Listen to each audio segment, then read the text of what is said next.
আসসালামু আলাইকুম, সবাইকে আন্তরিক অভিনন্দন ও শুভেচ্ছা। আশা করি সবাই ভালো আছেন। আমি ইনশাল্লাহ ভালো আছি। যারা সৌদি আরবে আসতে চান আসলে আসবে না, কোনো বাধা নেই, কোনো সমস্যা নেই। প্রত্যেকের টাকা দিয়ে আসবেন, ভালো টাকা পয়সা দিয়ে আসবেন, আপনারা টাকা পয়সা কামানোর জন্য। তো কাজকর্ম শিখে আসলে আর কি সবচেয়ে ভালো। আপনারা গ্রামে বসে থাকেন, গ্রাম থেকে হঠাৎ করে সৌদি আরব আসেন, টাউনে চলাফেরা করেননি, আয়সা রোড অ্যাক্সিডেন্টে মারা যান, নানান রকমের সমস্যা।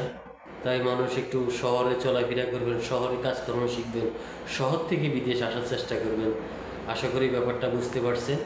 আপনার বাচ্চাদেরকে কিছু শহরের মধ্যে তালিম দিবেন, তারা ঘোরাফেরা করবে, তাদের অভিজ্ঞতা হবে, কাজকর্ম শিখবে, কথাবার্তা শিখবে, বিভিন্ন লোকজনের সাথে বিভিন্ন চলাফেরা করবে।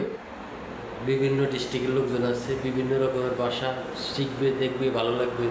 তারপরে বিভিন্ন রকমের কাজ আছে, যেমন পাইপ ফিটারের কাজ, ইলেকট্রিক কাজ, কারেন্টের কাজ, ড্রাইভিং, ফ্রিজের কাজ, এসির কাজ, অনেক ধরনের মূল্যবান কাজ টেকনিশিয়ালের কাজ মাধ্যমে শেখানো হয় ঢাকাতে।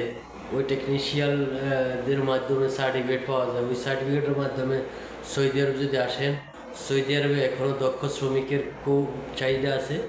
যদি দক্ষ শ্রমিক হয় তাহলে তাদের প্রচুর চাহিদা। কথা বুঝছেন? যারা কাজ জানে না তারা লেবারের একটা জিনিস বিস্তারিত হয়, বাসা বাড়ির হারেস দারোয়ান, বা ফুল গাছে পানি দেওয়া, বা ওই নাদা ক্লিন টিলিন করার কাজ, এগুলো বিষয়ে আসলে যদি কাজ শিখতেন তাহলে বেতন থাকতো 70-80 হাজারের উপরে।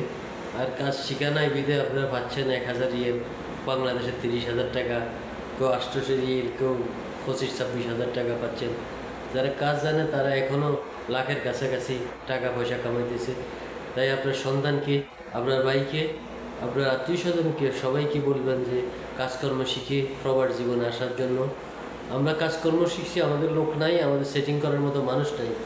আমি মোবাইলের কাজ করছি, মোবাইল সার্ভিসিংয়ের কাজ জানি, আপনারা জানেন না। আমার লোক নাই, আমি নিজেও দিতে পারতেছি না, সেন্টার পাচ্ছি না। এদেশেও মোবাইলের কাজ শুরু আজনবীরাই করে, আজনবীরাই মোবাইলের কাজগুলো চেঞ্জ করে। সৌদিরা মোবাইল পুরানো হলে এটা চেঞ্জ করে পালাই দেয়, নতুন মোবাইল কিনে। তো ব্যাপারটা বুঝতে পারছেন। আশা করি আমার ভিডিওটা দেখবেন শেষ পর্যন্ত, ভালো লাগবে ইনশাল্লাহ। আল্লাহ হাফিজ। আসসালামু আলাইকুম ওয়া রাহমাতুল্লাহি ওয়া বারাকাতুহু।